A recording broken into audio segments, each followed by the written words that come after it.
Да, Кайрат. Ну почему ты никак не поймешь? А ты что со мной так разговариваешь? Ему 8 лет. Да и ты дома.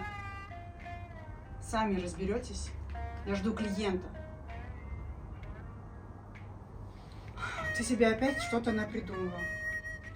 Я работаю по ночам, и ты знаешь. Слушай, мне надо... Самал, вы должны меня выслушать!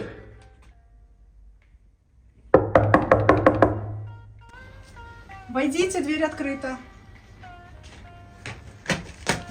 Ты хоть понимаешь, к чему это все приведет? Я не хочу больше с тобой работать! Даже видеть тебя не хочу! Вика, твое дело просто играть. И быть немного приветливее с заказчиком. Приветливее? Да после того, как ты осуществила свою гениальную идею и разместила это чертово объявление, мне постоянно звонят и просят просто приехать. И это точно не ценители искусства и чарующего пения скрипки. Чего ты так боишься-то?